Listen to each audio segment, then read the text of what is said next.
Jesús es nuestro sumo sacerdote, Él es superior que Aarón. ¿Qué tal, hermanos? Seguimos con nuestra serie de los Hebreos. Hoy vamos con el capítulo 5 y quiero pedirle por favor que tenga frente a usted Hebreos capítulo 5. Allí en el versículo 4 nos habla de Aarón, que fue escogido como sumo sacerdote en el antiguo pacto.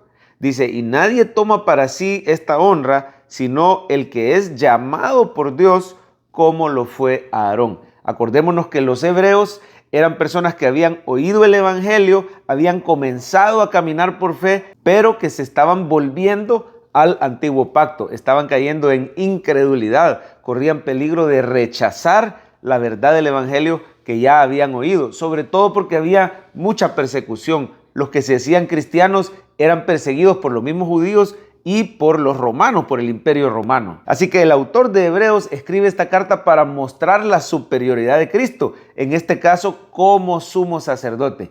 Miremos cuál era el rol de un sumo sacerdote. Vamos al versículo 1, dice, porque todo sumo sacerdote tomado entre los hombres es constituido a favor de los hombres en lo que a Dios se refiere. Es como un mediador entre los hombres y Dios. Está a favor de los hombres. ¿Y qué hace? Dice, para que presente ofrendas y sacrificios por los pecados. Para empezar, el sumo sacerdote recibe esa ofrenda que traía el pecador y la presenta ante Dios para que el pecador fuera justificado. Claro, en el antiguo pacto era perdonado temporalmente. Sus pecados solo eran cubiertos, no eran borrados, porque solo era la sangre simbólica de un corderito. No era la sangre del Cordero de Dios, pero temporalmente los pecados de ese pecador eran cubiertos.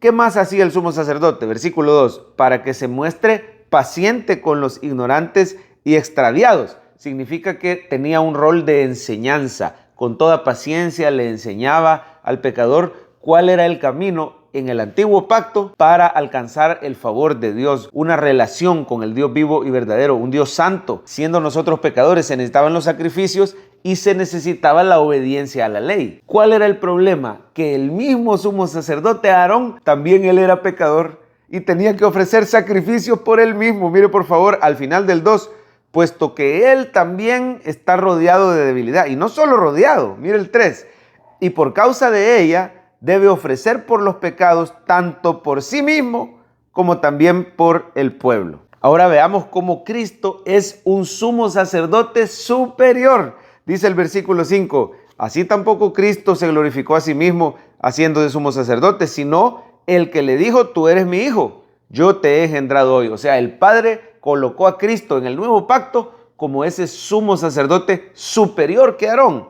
Y dice el 6, como también dice en otro lugar, tú eres sacerdote para siempre. Mire, primera ventaja, Cristo Jesús es el eterno Hijo de Dios. Los sumos sacerdotes, cuando moría Aarón, venían sus hijos y luego venía otro y venía otro, porque no vivían para siempre. Pero Cristo Jesús, dice el versículo 6, es sacerdote para siempre, no según el orden de Leví, no según el orden de Aarón, sino según el orden de Melquisedec. Este Melquisedec se cree que es un tipo de Cristo. Allá en el Génesis, en el Antiguo Testamento, cuando se hablaba de los reyes de la tierra, el rey de Salem, este Melquisedec es un sacerdote, podríamos decirlo, eterno. No se le conoce descendientes, no se le conoce linaje. Es un personaje que aparece ahí como un sacerdote eterno. No según Leví, no según Aarón, sino él presenta su propio orden sacerdotal. Así que Cristo es un sacerdote eterno según el orden de Melquisedec. Primera ventaja, es eterno. Veamos a Cristo intercediendo por nosotros en el 7. Dice, y Cristo en los días de su carne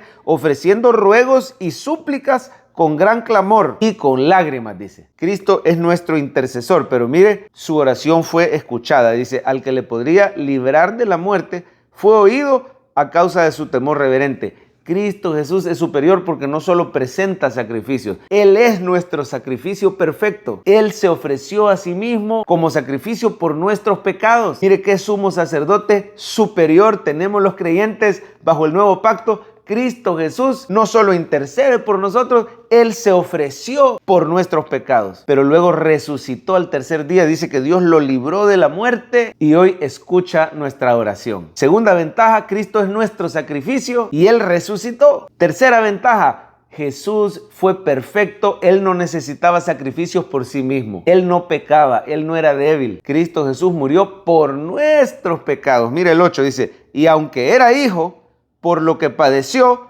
aprendió la obediencia. ¿Qué quiere decir? Que siendo el Hijo de Dios, a Él le teníamos que obedecer, pero Él se humilló y Él vino a ser obediente. Como que si fuera uno de nosotros, Cristo Jesús obedeció a la perfección. Donde usted y yo fallamos, donde Aarón y sus hijos fallaron, Cristo Jesús, un sumo sacerdote perfectamente obediente hasta la muerte. Y mire cómo dice el 9, y habiendo sido perfeccionado. ¿Qué quiere decir que Jesús fue perfeccionado? Se refiere a que completó su rol como sumo sacerdote. Él es el que nos enseña, Él es el que ora por nosotros, Él es el que ofrece sacrificios y se ofrece a sí mismo. Él es el eterno y perfecto sumo sacerdote. Completó su rol, eso quiere decir en el 9, perfeccionado. Vino a ser, mire lo que es Cristo para nosotros, autor de eterna salvación para todos los que le obedecen. Es decir, todos los que ponemos nuestra fe en Jesús, lo tenemos a Él por sumo sacerdote y Él es autor de eterna salvación. Y dice el 10, y fue declarado por Dios sumo sacerdote según el orden de Melquisedec. ¿Cómo se aplica esta palabra? Ya que tenemos un sumo sacerdote superior, perseveremos en Cristo, no nos volvamos atrás. Quizá usted y yo no somos como los hebreos que nos vamos a volver atrás a nuestra antigua religión, aunque muchos sí fuimos personas religiosas antes de venir a Cristo. No se vuelva atrás a la antigua religión, no se vuelva atrás al mundo, persevere en Cristo, pero sobre todo crezca en la palabra de Dios. Mire cómo viene después, ahí lo puede leer usted en casa, el final de Hebreos 5, una exhortación a que los hebreos se habían vuelto haraganes en la palabra de Dios. Así les dice al final del 11, por cuanto os habéis hecho tardos para oír, porque dice el 12, porque debiendo ser ya maestros, después de tanto tiempo, tenéis necesidad que se os vuelva a enseñar cuáles son los primeros rudimentos. Es decir, los hebreos no habían crecido en la palabra. Ahí, si usted lee, continúa diciendo que todavía estaban queriendo beber lechita cuando ya tenían que comer alimento sólido. Mire el 13, dice, y todo aquel que participa de la leche es inexperto en la palabra de justicia porque es niño, pero el alimento sólido es para los que han alcanzado madurez. Pídele al Señor crecer en la palabra. Vaya a un estudio bíblico. Métase de lleno a aprender la Biblia porque usted tiene un sumo sacerdote superior que nos enseña la palabra, que nos da hoy ese alimento sólido, su gracia y su verdad, su evangelio, para que usted y yo crezcamos y hasta podamos servir, dice, debiendo ser ya maestros. O sea, deberíamos de estar comprendiendo la palabra y enseñándola a otros. No nos quedemos desnutridos espiritualmente, no nos quedemos enanos espiritualmente sin alcanzar esa madurez, ese crecimiento que tu sumo sacerdote, Jesucristo, quiere que tengas hoy en su bendita palabra. Crezcamos en la palabra de Dios.